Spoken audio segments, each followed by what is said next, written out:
everyone. Today we're going to start a multi-day project, something probably everyone needs to know how to do. I've actually done this before, so I'm not technically figuring it out, but I thought it would be beneficial for you. I did a little shifting around with my furniture, and I had some shelves hung here on this wall, and now I have holes, I have sheetrock anchors, I have chipping paint, I have chipping sheetrock, and I want to repair it. Now, is it gonna look as good as if, you know, someone who actually does sheetrock comes in? No. Will I always be able to tell that I repaired there? Yes. Will your average person that walks into my home be able to tell that I did that? No. And so that's what I'm concerned about. That's what, you know, that's good enough for me. So I'm gonna show you the supplies we've got, and we're going to get started.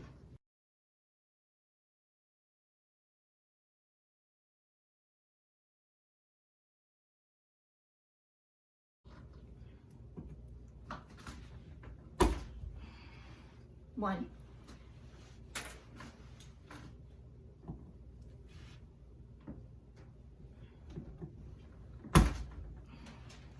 Part of two. Okay, I was able to get 3 out. One of them I sort of tore up the top, and so I'm going to leave it in there. I just made sure that there is nothing as far out as where I will be sanding. My next step is going to be to take my putty knife, hold my dustpan underneath each hole, and I have 8, and so I'm going to scrape around it and just to break up any of the loose sheetrock, so that I have a good foundation for my new sheetrock mud.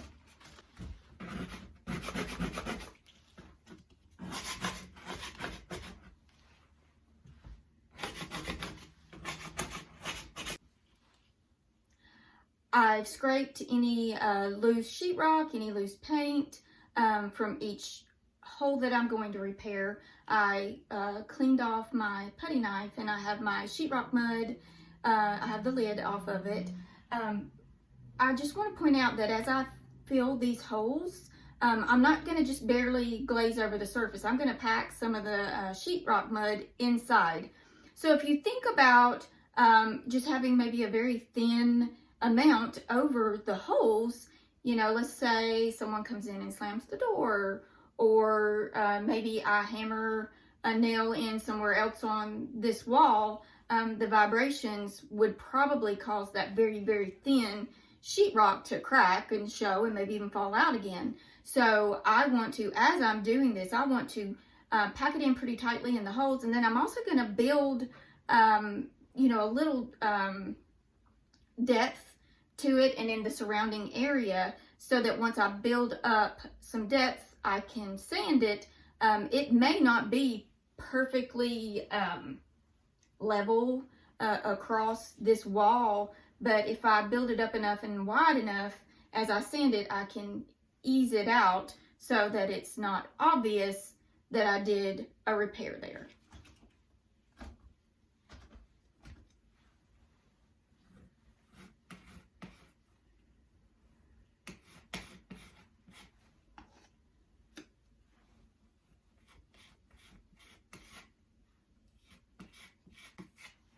And sheetrock mud is pretty easy to clean off with water, so I'm not even scared to take my finger and mash some of that mud down into the hole.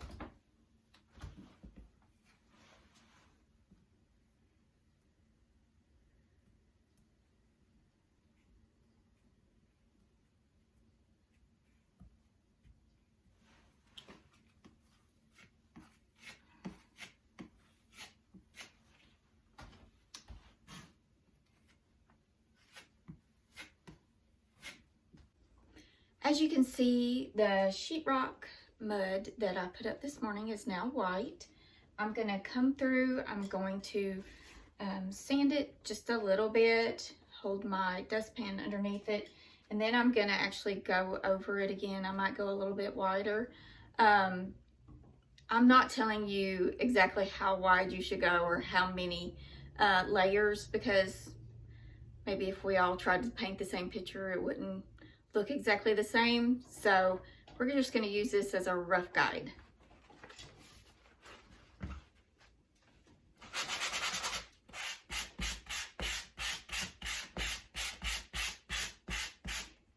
What I'm mainly trying to get rid of is any of the harsh edges that I have, and then if I made, say, a crinkle or a raised area within the sheetrock mud, I'm trying to get rid of that, and then I'll go over it again, probably maybe 3-4 times. Some I might do one more than the other, but I do have 8 of these to do.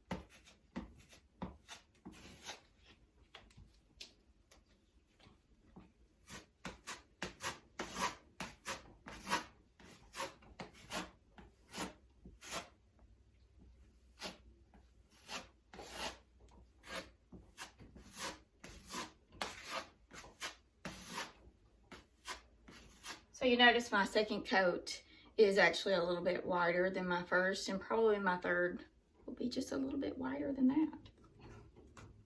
So I went a little bit wider, but I've actually got, it's pretty rough, and so I'm gonna sand probably a little bit wider, just so I can make sure that I get rid of all my rough edges, and go back over with another coat of spackle. My spackle I have used enough that it's nearly impossible for me to dip any. If you've seen it in my other videos, I really like using a butter knife. The spackle comes off with water, so I have no problem grabbing a little chunk with my butter knife and putting it on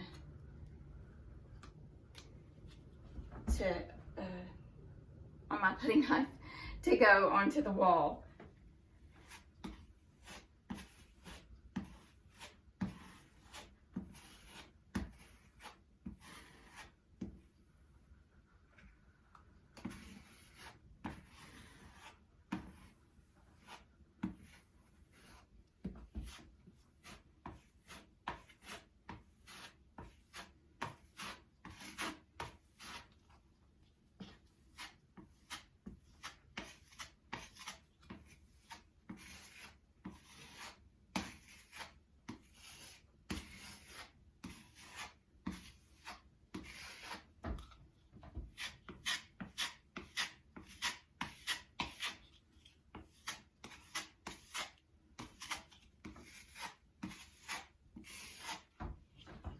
I would like to point out that as I spackle and as I sand, notice I will go horizontal, vertical, diagonal.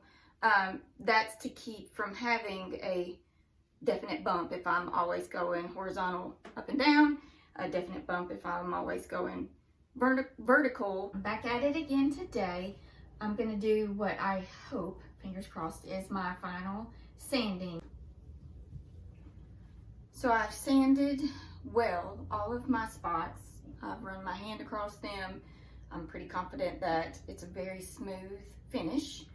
I do want to remind you, take a little broom, take a little rag, clean off your wall very well, clean off any baseboards or chair rails, and then we'll paint. And I'm hoping that this is helpful for you. I am over 40. I am figuring it out. Even though I already figured this out, I'm helping you figure it out.